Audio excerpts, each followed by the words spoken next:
Bab 2, memanfaatkan kekuasaan orang lain untuk menindas orang.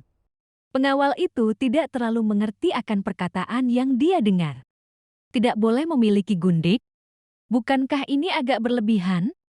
Mojonia tidak berniat menjelaskan terlalu banyak. Dengan acuh tak acuh, dia meminta pengawal itu menyampaikan pesannya bahwa dia menyetujui permintaan Yin Suhua. Asalkan wanita itu bersedia menandatangani surat perjanjian, maka gerbang depan akan dibukakan untuknya. Setelah menerima perintah dari Mojonya, pengawal itu pun langsung pergi. Pandangan Mojonya pun perlahan menjadi jauh. Si Yin Suhua ini cukup menarik. Mereka saling meminta jaminan di hari pertama pernikahan, juga saling membantu masing-masing pihak untuk menjadi pihak yang jahat, sangat sempurna. Saat pesan Mojonya sampai ke gerbang depan, para pengawal yang ada di sana pun tercengang. Apa pangeran benar-benar setuju dengan persyaratan yang tidak pantas ini? Yin Suhua tersenyum dingin. Aku bahkan sudah menyetujui persyaratannya yang bukan hanya tidak pantas, tapi juga sangat keterlaluan itu. Apa salahnya meminta dia untuk menyetujui permintaanku juga? Hari ini, semua orang yang ada di depan gerbang kediaman Pangeran Ning bisa menjadi saksi. Setelah memasuki kediaman Pangeran Ning, aku, Yin Suhua, berjanji untuk memutuskan hubunganku dengan orang-orang di kediaman Perdana Menteri. Aku tidak akan memberikan keuntungan apapun untuk keluarga Yin. Harap putra pangeran juga ingat, selama aku berada di sini, jangan harap dia bisa memiliki gundik. Setelah mengatakan hal itu, dia merebut surat perjanjian dari tangan pengawal yang masih tertegun itu, kemudian merobeknya menjadi beberapa bagian dan menghamburkannya ke udara. Apa yang kamu lakukan? Pengawal itu langsung tersadar. Banyak orang yang menjadi saksi, perjanjian ini sudah berlaku.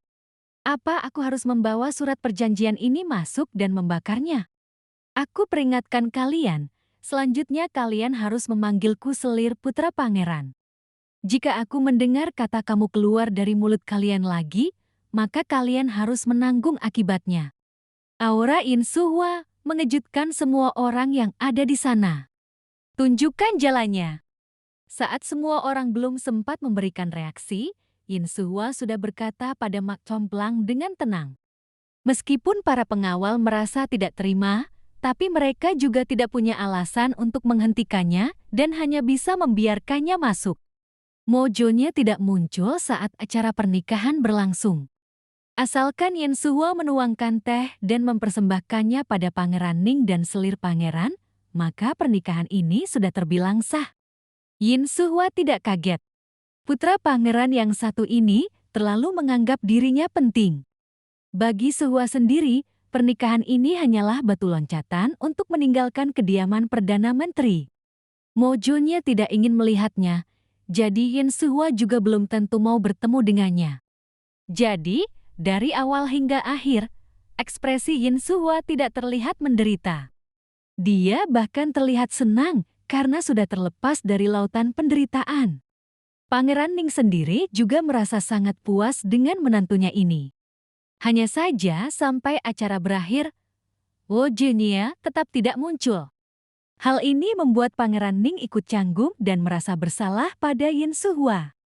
Senyuman di wajah selir Pangeran Ning juga tampak tidak alami. Selir Pangeran Ning menilai penampilan Yin Suhua, si Yin Suhua ini terlihat seperti wanita yang tidak beruntung. Yin Suhua tersenyum dengan penuh percaya diri.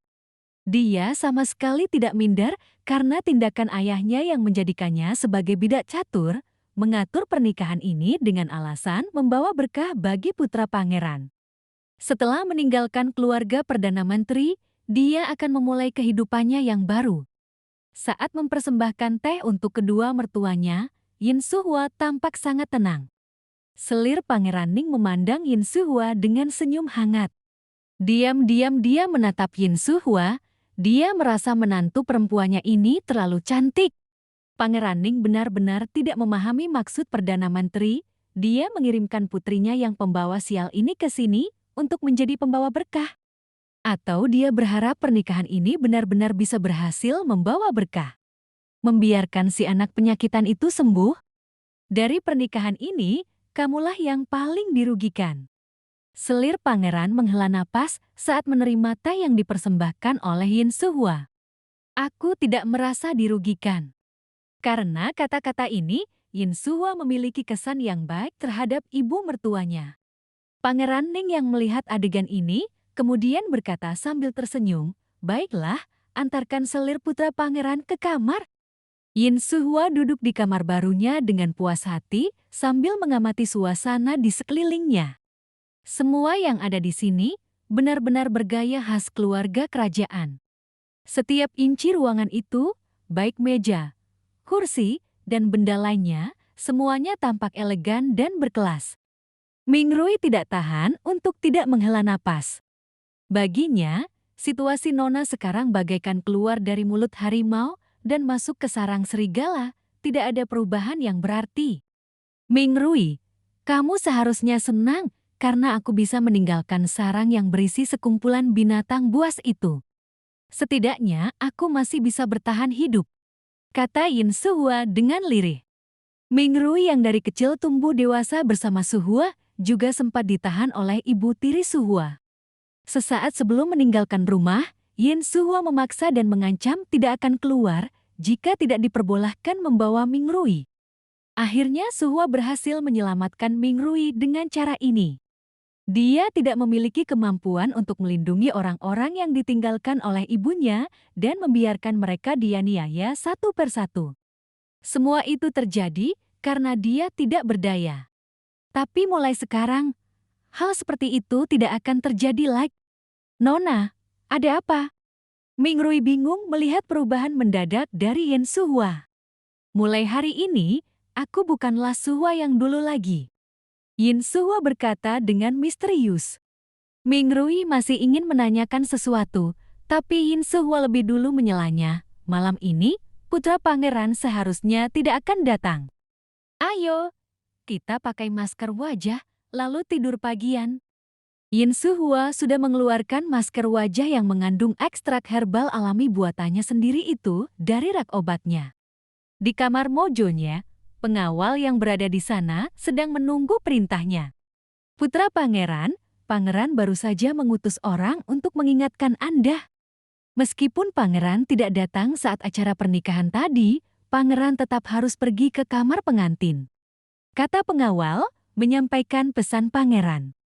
Karena wanita itu berani untuk melangkah memasuki gerbang kediaman Pangeran Ning, dia harus sadar kalau dia akan menjadi orang yang terbuang. Ekspresi Mo Junye tampak sangat tenang, seolah-olah yang menikah hari ini bukanlah dirinya sendiri. Jadi, selir putra pangeran? Tanya pengawal itu menunggu Mo Junye melanjutkan ucapannya. Mo Junye bahkan berkata tanpa mengangkat kepalanya. Anggap saja, kediaman ini memelihara orang yang tidak perlu bekerja. Selama dia tidak kelaparan dan kekurangan apapun, maka itu tidak akan jadi masalah. Baik. Jika pangeran bertanya, pengawal istana itu benar-benar merasa sedikit kesulitan. Mo Junye akhirnya mengangkat kepalanya, sorot matanya tampak dingin, aku akan pergi saat aku ingin pergi. Pengawal itu tidak bertanya lagi.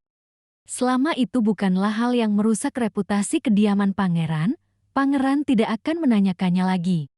Bahkan jika putra pangeran membuat masalah, selama dia bisa menahan opini publik dan membuat orang tidak berkutik, pangeran juga akan menganggap hal itu tidak ada. Ming Rui melihat Yin Suhua sedang mengoleskan benda hitam lengket itu ke wajahnya.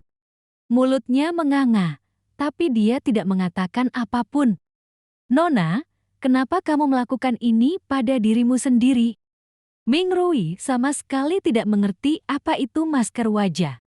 Yin Suhua memandang pantulan dirinya di cermin perunggu dan merasa sangat puas, tetapi dia tidak lupa mengoreksi Ming Rui. Kedepannya, kamu tidak boleh memanggilku Nona lagi. Kamu harus memanggilku selir putra pangeran. Ming Rui hendak menjawab, tapi kemudian dia mendengar suara pintu yang ditendang dengan sangat keras sampai membuatnya terkejut. Yin Suhua menarik napas dalam-dalam. Orang ini benar-benar tidak menghormatinya sebagai selir putra pangeran. Mingrui menoleh ke belakang dan melihat seorang wanita paruh baya yang mengenakan tusuk konde perak dan pakaian sutra. Selain itu, wanita itu juga membawa dua pelayan wanita yang sedang memegang nampan. Saat melihat wanita itu, Mingrui merasa sangat marah, tapi dia tidak berani mengatakan apapun. Wanita ini menganggap remeh selir putra pangeran. Dengan wajah tersenyum, wanita itu memandang Yin Suhua yang duduk membelakanginya di depan meja rias dengan tatapan penuh penghinaan. Yin Suhua ini hanyalah seorang selir putra pangeran yang dinikahkan untuk membawa berkah bagi putra pangeran saja. Memangnya dia bisa apa? Setelah mengamati sekeliling dan tidak melihat batang hidung putra pangeran, wanita itu pun tersenyum dingin. Ternyata persis seperti dugaan selir pangeran. Putra pangeran sama sekali tidak menyukai selirnya ini. Selir putra pangeran tidak usah menunggu lagi, putra pangeran malam ini tidak akan datang. Nih, makan sedikit. Wanita itu mengambil nampan dari pelayan yang mengikutinya dan langsung meletakkannya di depan meja rias dengan keras hingga kuah makanannya pun terpercik membasahi tubuh Yin Suhua. Wanita ini tadi masuk tanpa mengetuk pintu, juga tidak meminta izin. Dia bahkan berani menendang pintu. Beberapa hal ini saja sudah membuat Yin Suhua sangat marah. "Kamu ini cari mati, ya?" kata Yin Suhua dengan nada yang dingin.